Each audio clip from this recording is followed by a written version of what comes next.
Hi everyone, welcome back to another video, and today we have the flip through of my 2022 bullet journal. I always love when we get to this time of year because it's when I get to show you guys my entire bullet journal for the past year, and it's also the time where I get to fill in my bullet journal for the next year, which, by the way, that video is coming out next week. So I'm really excited to show you guys my entire bullet journal, all the themes that I did, all the things that I found helpful and didn't.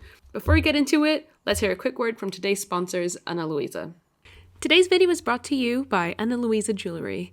You all know that I love Ana Luisa's jewelry, mission, and ethos, and they've been an incredible supporter of the channel, not just this year, but for a few years now. Ana Luisa is a carbon-neutral jewelry brand that creates sustainably crafted pieces, ensuring luxury is achieved without excess waste and mass production. They're very adamant about sustainability and very transparent about the jewelry industry. Ana Luisa releases limited batches of their products every single week to minimize waste, and they only use recycled materials in the manufacturing process, such as previously worn jewelry, electronic components, and more. Plus, all their diamonds are lab-grown, so no mining is required. Recently, I got this gorgeous set of Harper Sun stud earrings with 14 karat gold on brass, cubic zirconia, and mother of pearl, and I'm going to be gifting these to my mum for Christmas because they're just her style. They're so cute and make a little earring stud so fun and celestial. I also got this beautiful 14 karat gold on brass and cubic zirconia river star necklace that is my new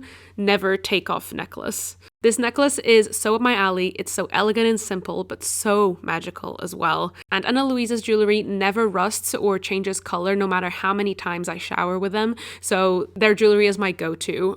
Finally, I got this beautiful Ayla bracelet set to match my necklace. They are so gorgeous and petite, but still add enough sparkle to my everyday. They drop new pieces on their website very often with beautiful new designs, and during this Christmas time, don't forget to use my code PIPEBAZAAR20 or go to the link in the description for 20% off your order. Guaranteed the best gift you will find. Go treat your loved ones this season with Ana Luisa Jewelry. Thank you so much, Ana Luisa, for sponsoring this video, and thanks to you for checking out the sponsors of the channel. And yeah, with all that said and done, let's dive right in. So if you guys watched my 2022 bullet journal setup, you will probably recognize this bullet journal that I'm using. It is the Archer and Olive Tea Time, like olive green bullet journal. And I actually got the 192 page one this year because I usually used to get the 160 page ones, and I usually like almost run out of space and run out of pages almost every year. So this time I got the 192 and it was a lifesaver. I'm really excited that they have that option now. I got the 192 page again for next year. Oh, it's the dotted grid one, by the way. Just thought I'd mention it. So let's get into my bullet journal. So opening up onto the first page, you guys will probably recognize most of the first few pages just because of me setting them up in the video last year. This sticker was actually, I put it in like halfway through the year because I got this really cute sticker sheet from Drawfee, and it's from Nathan's quote, very iconic, "Life is pain and suffering, what's up?" And I thought that was a really cute, accurate depiction of my mental state at the time, so that's why it's the first page of my bullet journal. Here we've got the keys for my bullet journal, my little quote for the year, take it day by day, and then I've got the grid spacing guide on this page, which you guys might recognize. I got it from Amanda Rach Lee. She's the one I got this idea from a few years ago. You know, she's the queen of bullet journaling for a reason. My 2022 goals, I'm quite proud I got like half of them, which is pretty good for me.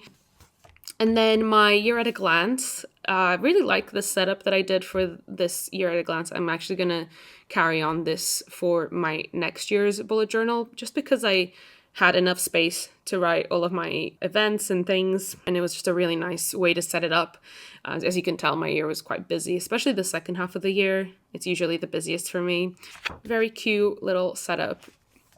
And then we have my movies, books, shows, podcasts to check out this year. Yeah, I didn't really do much of the podcasts and books. I feel like I'm a bit of a creature of habit, so I feel I'm not very good at trying new things, but we'll try again next year. And then we've got my YouTube planner double spread. A lot of this is probably going to be blurred out for you guys in post because I don't like to do spoilers. But yeah, this page is a very important page for me. And also my shop planner is a very important page for me to plan things out. And then we've got my bucket list, travel list, and my monthly gratitude page. And this was actually, I think, the first year that I did this, maybe the second year. But I really find this very helpful to, write a little thing that I'm grateful for at the end of every month. And I'm definitely going to be carrying this on to next year because I just think it's a really nice practice to implement into my, routine. So I really like this page a lot. So then we've got my bills and subscriptions, so my monthly and yearly bills. This just makes it really easy for me to compile everything that I'm like paying for either every month or every year, just because it makes it easier to do my expenses at the end of every month. And then we start off with January, which you will probably also recognize because I did set this up in my video last year. And I carried on this like purple swirls theme that I did for most of my setup. So yeah, it's kind of my aesthetic now. I feel like this like lavendery purple swirls. I just really enjoy doing that for like everything, even like for my shop and things like that. I really enjoy it. It's just very calming and soothing to do as well. So I carried on that color palette and that theming for the whole month of January. Here are all the weekly spreads that I did. And then for February, I actually did this really cute theme that I got really obsessed with. I did it like another 2 times, this sort of theme, just with different color palettes throughout the year. But I just really enjoy this sort of like font that I did with like this outline and this sort of gradient. And for this month, I actually did it with like these yellows and oranges. So it kind of looks like fire as well, which is really cool. But yeah, I carried on all this theme for the rest of the month with all these yellows and oranges and sometimes even browns to like make the gradient even deeper. But yeah, it's just a really cute, easy theme to do that you can kind of do with different color palettes, as you'll see. But it just looks really cool and like graphic-y. Oh, and then here is actually... So I'm doing a tarot card and I feel like I'm going to announce it very soon, like properly, but I've been working on a tarot deck for like this whole year. And if you are a patron of mine, you will have known this already because I have been posting all of the finished cards and the process videos for all of them over on my Patreon. But yeah, this is like my little page that I use to organize my project, see like where I was and, filling out all these things. As you can see, I'm halfway through the major arcana right now, like more than halfway through because I've lined all of these. Anyways, I'm gonna have to carry this page on into next year just so I can finish the project and properly announce it and release it next year. But yeah, surprise. So next was March, and as you can see, I did sort of the same theme, just with a different color palette. I did like these teals and greens, which is some of my favorite colors, so I really enjoyed this theme. And I also implemented some of the swirls again, of course, and a very cute theme. And as you can see, it's just very easy to replicate just with different colors, and it has a completely new vibe.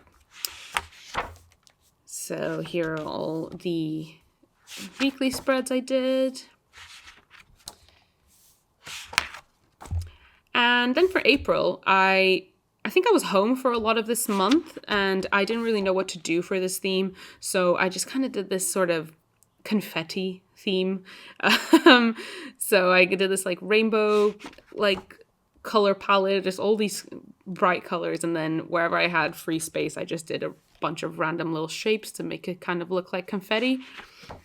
It's a very cutesy little theme that didn't require much planning, I guess. Then for May, I feel like I do this theme pretty much every year around May time, and it's the little daisies. I think it's just a really cute theme to start off summer with, and it's just very spring and summery. So I did kind of this yellowish and gray theme so that I could do all these daisies everywhere. Again, a very like simple theme. I really enjoy doodling flowers, so it's just really cute. And yeah, I think yellow is just a really cute color that makes me really ready for summer. Oh, and then June. I think I did this one for a video on my channel, so you might recognize these spreads coming up. I did this sort of like leafy foliage, foliage theme, and I used pretty much exclusively my Archer and Olive acrylograph pens for all of these. Again, I did some really cute like gradients here and there. And I'm really, really happy with how this theme came out. Yeah, just very cute, very elegant, very ornamental. And all in these kind of shades of olive green and sage and things like that, which are some colors that I'm very much enjoying right now. So, ooh, yeah, and I did a little Dutch window. Forgot about that one.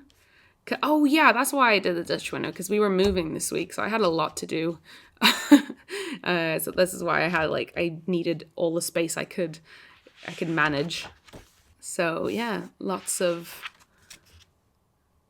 space, lots of big weekly spreads for this month, just because a lot of things were happening this month. But yeah, I really, really enjoyed that theme. So then for July, I wanted to do like a sort of a sunset color palette theme. So I used, again, a lot of my acrylograph pens to create this sort of like sunset graphic-y, almost Polaroid picture here.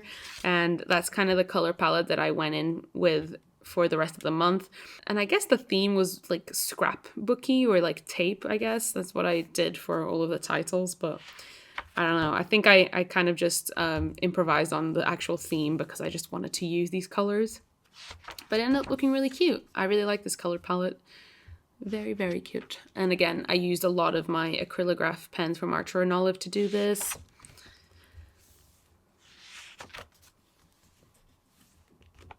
These are all my weekly spreads. And then for the month of August, which is my birthday month, I decided to go back to my roots and do all these little swirls in this light blue, sort of grayish blue. And I just thought I'd go back to something that I really enjoy doing, which is these swirlies and keeping it nice and simple. So yeah, just very like black and white and all these cute swirls and stars. Very, very nice. Here are the weekly spreads. Again, just very simple, and then filling in all the empty spots with these like patterns and these swirly patterns. Just looks really cute.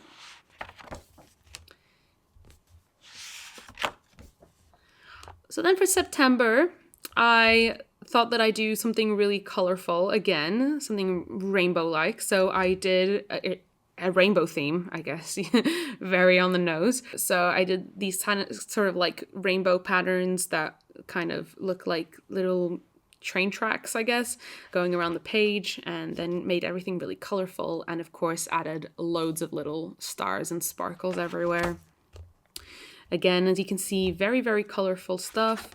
And I actually also on this month decided to experiment with like this like a business expenses tracker and separating it from my personal expenses.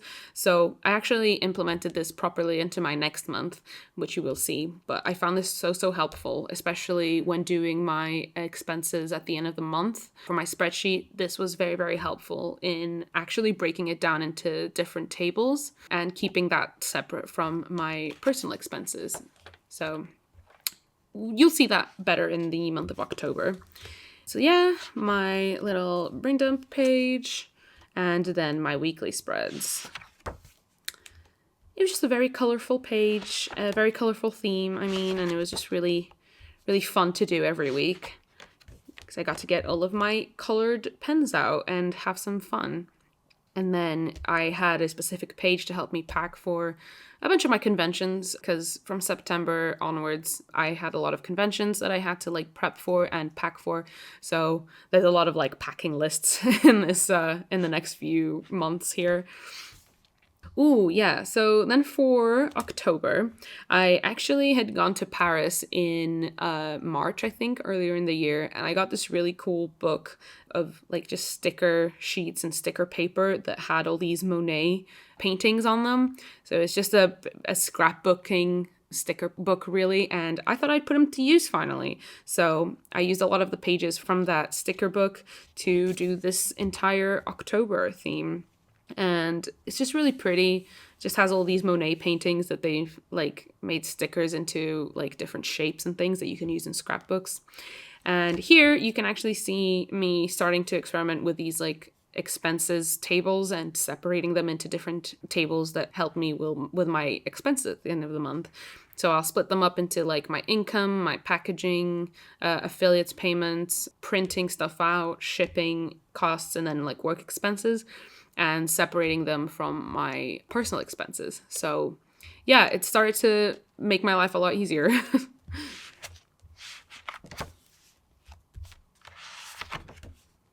So here are the weekly spreads. I try to implement different like stickers into different spots every week to see how they looked, and I think they ended up looking really, really cute.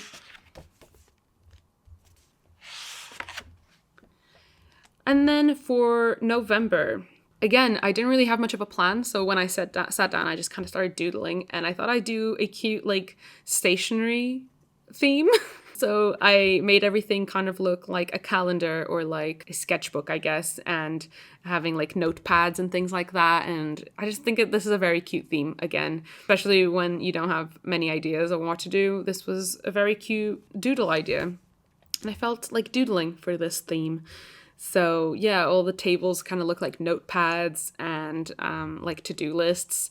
And I did these like spiral bound notebooks on some of them. Very cute. So this is when I started like zeroing in on like how I actually want to do my expenses every month. So I've got a table that has my actual personal expenses, and this gave me enough space for all of my personal expenses. And then I'll have an actual full page for my work expenses, because I definitely have a lot more money to track coming in and out to do with my work rather than with my personal life. So it just makes a lot more sense having it concentrated on a separate page. So yeah, again, I separated into work expenses, packaging, affiliates programs, printing, income, and then shipping costs of like just sending things out either from my Patreon or my shop. So this way I can total everything at the end of the month into their specific categories, and then I can put those into my spreadsheet at the end of the month a lot more easily. And here is my little brain dump like page, again, very cute. And then my weekly spreads, they all look like little spiral bound notebooks, and it's just very cute.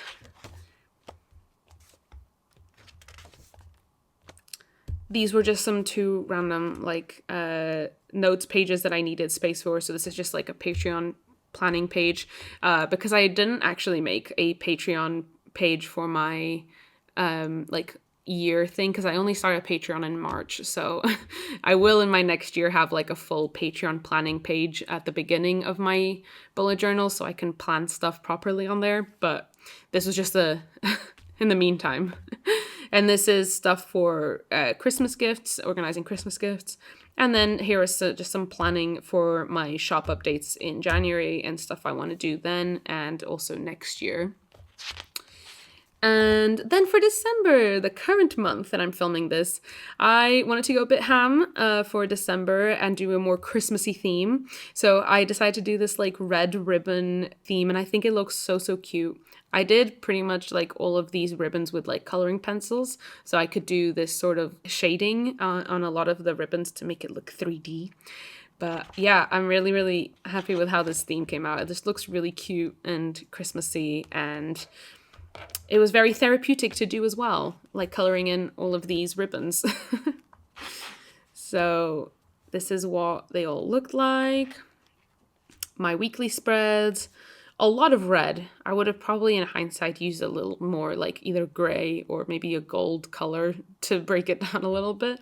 But yeah, my weekly spreads here. I have done my next 2 weeks by the time I'm filming this, just so you guys can see the full thing finished. But yeah. And this is the last 2 weeks of the year. And then here we have things I did this year, things I achieved, and things I was grateful for this year. And I haven't filled these in yet because I want to do these in the last week of the year. But I'm going to be filling these out, having a bit of a reflection over the past year. I think it's always really helpful to do that. It just makes you feel a lot more accomplished when you look at everything you did this year in a positive light. And then, of course, my total expenses and, money stuff around here. But yeah, this was my bullet journal for this year. I still had a bunch of blank pages. So next year I know how many more pages I can play around with and doing a lot more with my bullet journal without feeling like I'll run out of pages. Over here I just have some scrap paper and stickers that I keep moving from bullet journal to bullet journal every year. That was it. My whole year of 2022 in a little tiny A5 book. So thank you so much for watching. I'm really, really happy with everything that I did this year. And again, I love keeping these notebooks because it's always really nice to look back on them and just see either how stressed I was and how I got through that stress, or how much I managed to do that year. And it just keeps me really motivated every year. The 2023 bullet journal setup is going to be going up next week, so make sure to subscribe and turn on the little bell notification thing so you can see when it goes up. Thank you for watching. I hope you also had a lovely year. Let me know down there if you managed to complete your bullet journal this year, if you kept up with it, or if you're planning on starting a bullet journal next year. I hope you have a great rest of your day, and I will see you in my next video. Bye-bye!